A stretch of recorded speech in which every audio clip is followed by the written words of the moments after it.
Alright, there we go. Alright, hello everyone, welcome back into another video, and in this video we are going to be recapping all the women's games from yesterday in the Crossroads League, and there is a lot to talk about here. So without further ado, let's dive in, and like I said in my men's video, I typically do not upload videos on Sundays, but it just seems like every week there's always, or really every game, there always seems to be at least one massive upset. So that's why I wanted to record this video today and talk more in detail about that, in case you missed hearing that yesterday. And so, man, it's hard to believe I've been doing these videos for almost a year now. It actually will be a year and about a month, actually, a month from Wednesday. I'm pretty sure, yeah, about a month from Wednesday. So without further ado, let's dive into recapping all the women's games yesterday. And we had Taylor hosting Goshen, the first matchup, and Taylor prevailing here 74-60. And for Taylor, they go to 10-0 on the year. They're off to their best start since the 2019/20 season, when I believe they only lost 3 games all year. And that one. And then looking at stats for Goshen had some bright spots. 16 points for Ava Egolf, 6 of 19 shooting, 2 of 5 from beyond the arc. She had 3 rebounds, 2 assists, 2 steals. And 10 points for Ziane Finesi, 5 of 11 shooting. She had 1 steal. 4 points for Kyla Foster, but she had 4 rebounds, 2 assists though. 6 points for Carrie Heiler. She had 4 rebounds, 2 assists, and only a pair of points for Lucia Luke Morales, with 8 rebounds, 2 assists, 1 steal though. So really good numbers to see that, or really good numbers there, I should say. Then off the bench, 13 points for Paulicia Izam, 5 of 11 shooting, 2 of 6 from downtown. She was a perfect 1-on-1 at the charity stripe, 5 rebounds, 2 assists, 1 steal for her. 9 points for Lillian Knoll, 4 of 11 shooting, 5 rebounds, 3 steals though. So really good balanced numbers there. And then Sarah Elfrey, in 4 minutes off the bench, she did not score, but she did have 1 rebound though. And now Goshen, they actually had, believe it or not, they had less turnovers than their opponent did. Taylor, the host team, had 20 turnovers. Goshen only had 12. And Goshen shot 33 from the field, 26 from beyond the arc. They were really good at the free throw line, converting 6 out of 8 attempts for 75%. The Trojans, 17 out of 23 attempts at the line for 73%. So pretty even numbers there. The difference was Taylor shot better from the field at 40. They were pretty identical from 3, actually, converting 5 out of 19 for 26.3%. Goshen 6 out of 23 for 26.1%. So pretty even there. And the only 2 players really for Taylor that lit it up were freshman Casey Warfoltz, 27 points for her, 10 of 21 shooting, 3 of 5 of that was from beyond the arc, 4 of 7 at the charity stripe. She had 8 rebounds, 2 assists, 1 steal. You had 16 points for Selena Blount, who played outstanding down low. She's 6'2", 7 of 9 shooting from the floor. She was 2 of 3 from beyond the arc. She had 12 rebounds, so a double-double for her. 2 assists, 1 steal, and 3 blocks. So really good numbers there. And then Quinn Kelly, 8 points for her. 4 of that was at the free throw line. She was a perfect 4 of 4 there. 11 rebounds for Kelly, so not quite a double-double, but still really good numbers. 2 assists for her. Maddie Allen, 5 points, 8 rebounds, 3 assists, 2 steals. 4 points for Emma Folt, and 2 of that was at the free throw line. 5 assists and 4 rebounds for her. And then off the bench, you had Kendall Saitsima with 3 rebounds. And you also had Marissa Trout with 2 rebounds in just 14 minutes of action.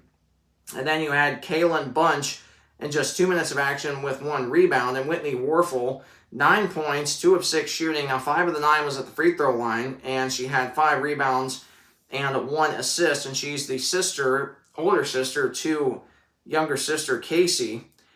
And that was your matchup there.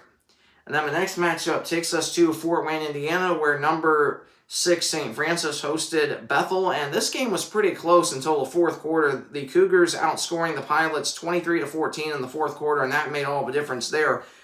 And then looking at stats for Bethel, you had 13 points for Isabel Scales, 4 of 8 shooting, 5 of 8 at the charity stripe, 4 rebounds for her, 7 points for Olivia Nickerson, 4 of 4 at the charity stripe though. 3 rebounds and 1 steal. 8 points for Justice Williams. 2 of 4 from downtown, so really good to see that. 2 of 2 at the charity stripe for Williams. She also had 4 rebounds, 2 assists, 2 steals.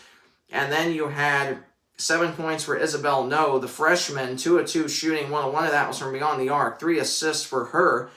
And then off the bench, you had Hannah Ruddle in 19 minutes of action, 1 of 4 shooting, 4 points, 2 of the 4 was at the charity stripe, 4 rebounds, 1 assist, 1 steal. And for Ruddle, this was her first game back from injury, so obviously she's going to be limited, but still good to see some really productive numbers out of her in her first game back from injury.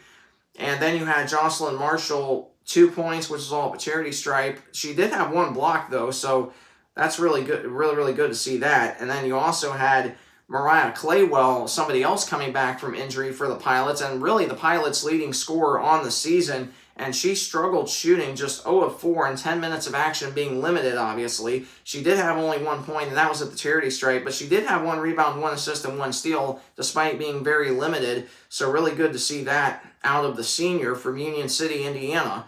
And then you had 2 points for Dominique Stilley in just 7 minutes of action, 2 of 2 at the charity stripe, though. Those were her only points. And then Annabelle Wilhite, in just 7 minutes of action, had 2 rebounds. The Pilots, though, struggling with turnovers at 17. This is something that has really hurt them the past several years, is turnovers. And they, as a team, they average about 18 a game, so pretty even yesterday with 17. Now, the Pilots really struggled shooting just 27%, 28 from 3. They were really good at the free throw line, so that was one bright spot for head coach Scott Polsgrove and company. 20 out of 26 attempts were converted for 76%, and the Cougars of St. Francis shot way better from the field at 44, better from 3, albeit by not a lot, at 31.3%. Now, the other bright spot for St. Francis was they were better at the free throw line, again, albeit by not a lot, at 13 out of 16 attempts were converted for 81%.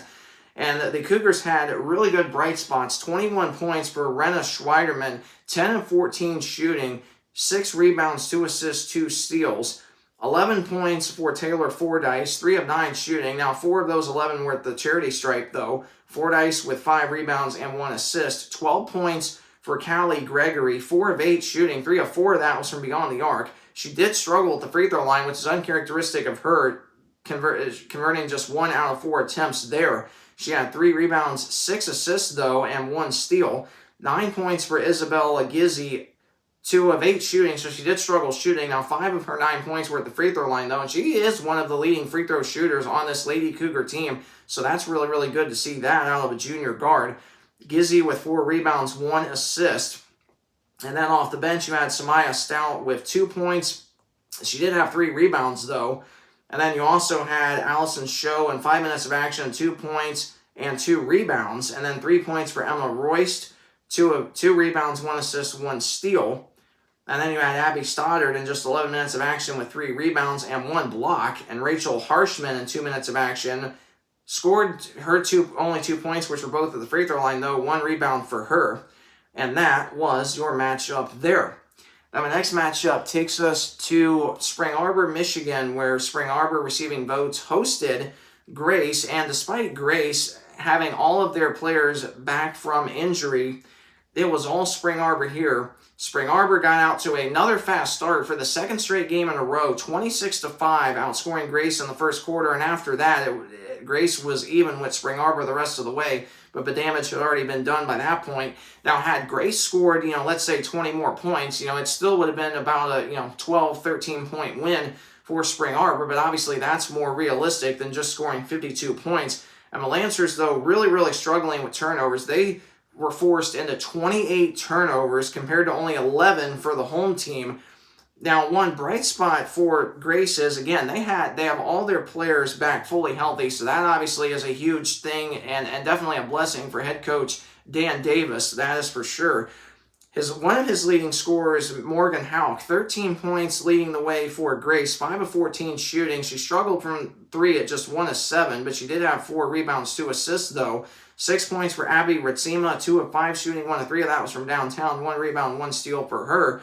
Becca Longenbaugh struggled shooting just 1 of 5, but 4 of her 7 points were at the free throw line, though. 1 assist for her, and of course she is formerly Becca Marshall, but she got married this past summer, and that's why her last name looks different. 5 points for Braylon Terrell, 2 of 6 shooting for her, so she struggled, but she did have 6 rebounds and 5 blocks, so that's really good to see that. And then off the bench, Maddie Pointer, Grace's leading scorer, only had 4 points, 2 of 8 shooting. She did have 3 rebounds, though. 9 points for Emma Sperry, and that was all at the free throw line. Sperry was 9 of 12 at the charity stripe, but 0 of 9 everywhere else on the floor. So, but again, I mean, you'll take points any way you can get them. That is for sure. 5 rebounds for Sperry. 5 points for Molly Long. 2 of 5 shooting. 1 of 4 from downtown. And you're not expecting her to shoot from downtown, especially because she's a 6'2" forward. But still, anywhere you can shoot from on the floor in order to score offensive points for your team, you'll obviously take that any way that you can get it. Molly Long, 1 rebound, though, and 1 block in just 14 minutes of action, so really good to see that. Only 1 point for Paula Fernandez, which was at the free throw line, 4 rebounds, 1 assist for her. Other players that got a little bit of playing time, 2 players actually, that I believe made their first collegiate starts, if I'm not mistaken, one of which is Ava Yordi, played only 1 minute, and then Lily Kreischer played 4 minutes, and then Riley Wetz, 18 minutes of action, only scored 2 points, but she did have 9 rebounds, though, so she obviously was a big help on the defensive side of the ball, that is for sure. Grace really struggled shooting at just 25, way worse from 3 at 13, 62 at the charity stripe, converting 18 out of 29. The Cougars, the home team Cougars, I believe it or not, actually struggled worse at the free throw line, converting 9 out of 18 for just 50%. Spring Arbor, identical from 3 at 14, but they were way better from the field at 44. And they were led by Emma Smitska, 13 points for her, 6 of 12 shooting, 7 rebounds, 2 assists, 6 steals. So really good to see that. 8 points for Ashley Weller, 4 of 7 shooting, 3 rebounds, 2 steals for her. 6 points, Haven Chapman. And 2 of those 6 were at the free throw line, though. 4 rebounds, 1 steal for her. 4 points for Elena Kolesa. 4 rebounds, 3 assists, 2 steals, 1 block. Only 8 points for Megan Zeitz, their leading scorer. 4 of 11 shooting for her.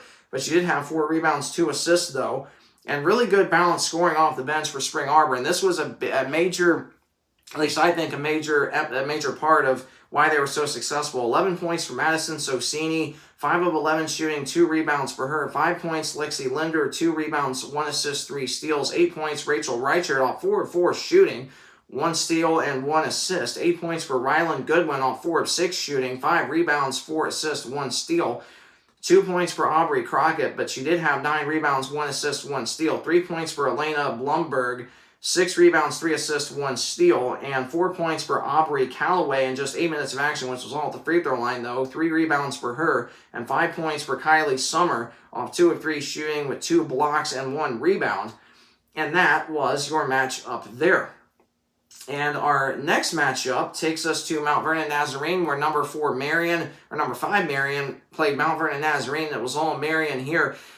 Marion outscoring Mount Vernon in the fourth quarter 23-8 to pull away for a 34-point win, highlighted by Abby McNally's 18-point, 13-rebound double-double, 8 of 16 shooting for her, 2 of 2 at the charity stripe, though, 1 assist, 1 steal, 1 block.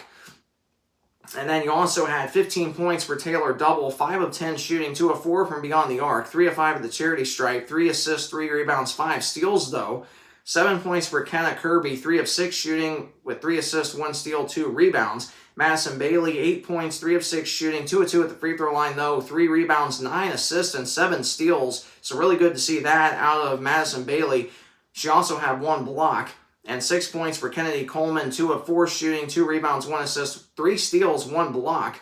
And then off the bench, you had Kylie McNally, Abby's sister, 9 points, 4 of 8 shooting, 1 of 1 from beyond the arc. I've never seen her shoot from beyond the arc. So obviously, if you're able to shoot from outside, that obviously will definitely help you for head coach Santana Anderson. 9 points for Kylie, 3 rebounds, 1 steal, 1 block. 3 points for Violet Shuluga in just 13 minutes of action. And she did have 1 assist, 1 steal, 2 blocks, though, so really, really good to see that. Zoe Wheeler in just 10 minutes of action did not score, but she had 1 steal. 2 points for Emily Grimm in just 13 minutes of action. She had 1 assist. And Olivia Faust provided a huge boost off the bench for the Lady Knights. 13 points, 5 of 6 shooting, a perfect 3 of 3 from beyond the arc. And she also had 1 steal.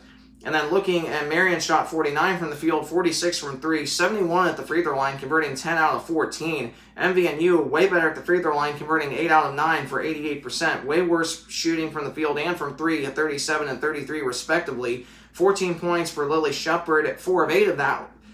4 of 8 from beyond the arc, 5 of 13 from the field, 2 assists, 1 rebound. You also had 10 points for Kylie Leibacher, 4 of 13 shooting, 2 of 2 at the free throw line, 9 rebounds, 4 assists, and 2 blocks, though, so really good to see that. Angela Roszak, 8 points, 3 of 6 shooting, 5 rebounds, 3 steals, 1 block. 4 points for Anna Swisshelm, 2 of that was at the free throw line, 5 rebounds, 2 steals, 1 block. And off the bench, Addie Beard, 1 rebound in just 2 minutes of action. Melody Bluebaugh, 3 points with 2 rebounds, 2 assists, 1 steal. 2 points for Naomi Kaib, 4 rebounds, 1 assist, 1 steal. Jenna Brumbaugh, in 2 minutes of action, 3 rebounds. And Cameron Cummings, in 8 minutes of action, 2 of 3 shooting with 4 points and 1 rebound. And that was your matchup there. And the last matchup takes us to Huntington, where Receiving Votes Huntington hosted number 19 Indiana Wesleyan, and it was all Huntington here with a massive upset, 68-51. IWU was held to their second lowest offensive performance of the season, held to just 51 points. IWU averages 75, so IWU was held to 24 points below their season average.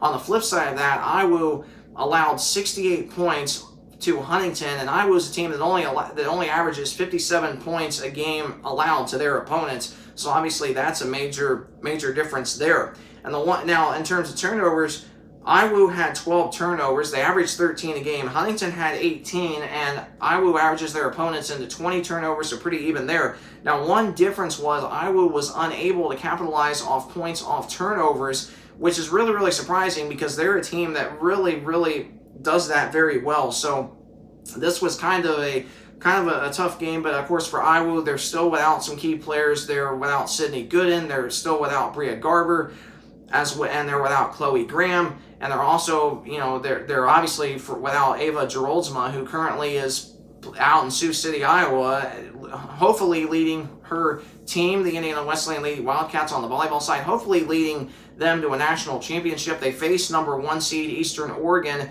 and number 1 in the country, I might add. They face them tomorrow night at 6 p.m. Eastern for a right to go to the national title game, and either face number 2 Northwestern or face number 4 Concordia. And out of Northwestern and Concordia, IWU Volleyball's played both of those teams already this year. They lost to Concordia, Nebraska 3-2 in 5 sets. They beat number 7 Northwestern at the time 3-1, and both games were without Ava Geroldsma. So if IWU can get past number 1 Eastern Oregon tomorrow, they could very well have a rematch either against Concordia or Northwestern. The difference is this time having Ava Geroldsma. So Eastern Oregon, the only team standing in IWU Volleyball's way from getting to a national title game. Now going back to Indiana Wesleyan basketball yesterday, they're 6-5, 2-2 in the conference, and this is really unfamiliar territory for them because you're probably wondering, well, we're so used to seeing them, be way better, and that is true.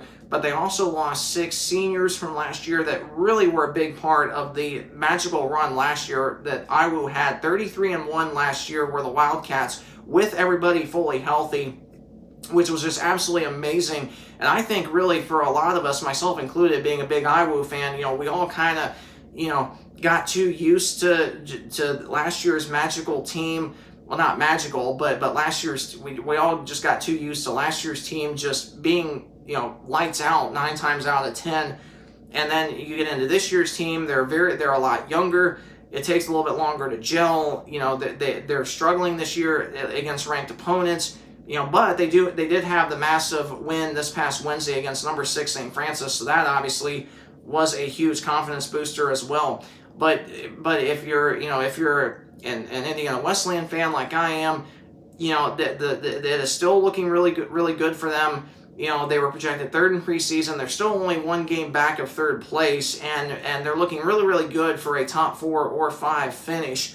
And maybe even and looking really good for a top 4 finish, depending on what happens with IWU and Spring Arbor coming up January 3rd when conference play resumes. Of course, the Wildcats will, be looking for a win that day, and if they're able to, if IWU finishes, let's say, tied, with Huntington, let's just say for 4th place, and IWU sweeps Spring Arbor and Huntington loses the second time to Spring Arbor, then IWU holds the common opponent tiebreaker over Huntington because of sweeping Spring Arbor, or Huntington loses twice to St. Francis, and Iwu and Huntington finished tied, Iwu would get the common opponent tiebreaker because of the upset win they had over St. Francis this past Wednesday. So the common opponent tiebreaker is definitely going to be coming into play, that is for sure.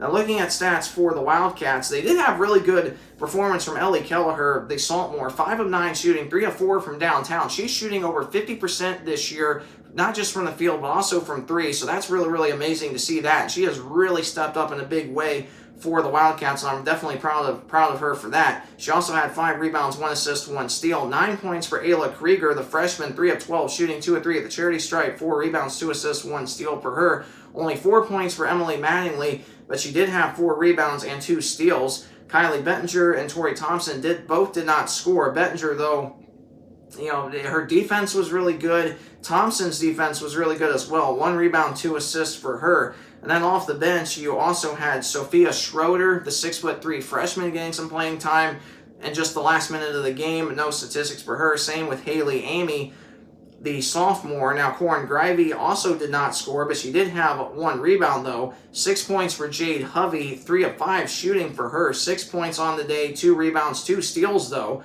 And then 7 points for Isla Browning, 2 of 3 shooting, 1 of 1 from downtown, 2 of 2 at the free throw line. Now, for Browning, she came into the game shooting 1 of 10 from 3, or I believe it was 1 of 10 from 3. It was either 1 of 10 or 1. I'm pretty sure it was 1 of 10 from 3. So obviously those numbers will improve at least a little bit. And then the other bright spot, freshman Addie Hovey, 4 of 8 shooting, 3 of 4 at the free throw line, 11 points for her with 4 rebounds. Iwu really struggled shooting, 33 from the field, 23 from 3. They were really good at the free throw line, converting 8 out of 11 for 72. Huntington better at the free throw line, converting 17 out of 19 for 89%. Huntington way better all the way around, 53 from the field, 45 from 3. Back-to-back games that the Lady Foresters have shot at least 50 from the field and at least 45 from 3. They accumulated that this past Wednesday at Grace. So that was kind of surprising to see Huntington be able to carry that momentum over from Wednesday and still be shooting red hot from the floor. And it was highlighted by Annika Nelson, 20 points, 7 of 12 shooting, 3 of 4 from downtown, 3 of 3 at the free throw line, 4 rebounds, 2 assists for her, 19 points for freshman Allison Price, 7 of 10 shooting, 2 of 3 from downtown, 3 of 3 at the charity stripe, 1 rebound, 2 steals, 13 points, Addie Shank, 5 of 12 shooting, 3 of 3 at the charity stripe, 10 rebounds, so a double-double for Shank with 1 assist, 1 steal, 2 blocks. And Liv Raby limited to just 8 points, but she did have 12 rebounds, though, 3 assists and 3 blocks. 3 of 4 shooting from the floor for her. And then off the bench, Tegan Akers, 7 minutes of action, 2 rebounds, 1 assist. And Lauren Merritt, 2 minutes of action, had 2 rebounds. And that was your matchup there. And that concludes all of the matchups on the women's side. So looking at the standings, Marion and Taylor tied for the 1 and 2 seed at 4-0. They're the only 2 teams left undefeated this year.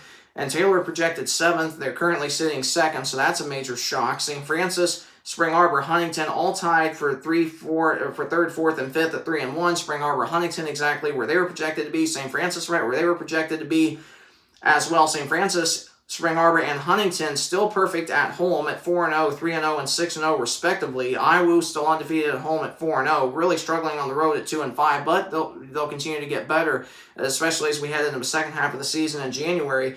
Bethel, so Iwu, the 6th seed right now at 2-2, and the conference, Bethel, the 7, 1-3 in conference, 7-3 overall. Grace, the 8th seed, 6-5 overall, 0-4 in the conference. Mount Vernon and Goshen both out of the playoffs right now, 0-4 in conference, 4-8, and 1-10 overall, respectively.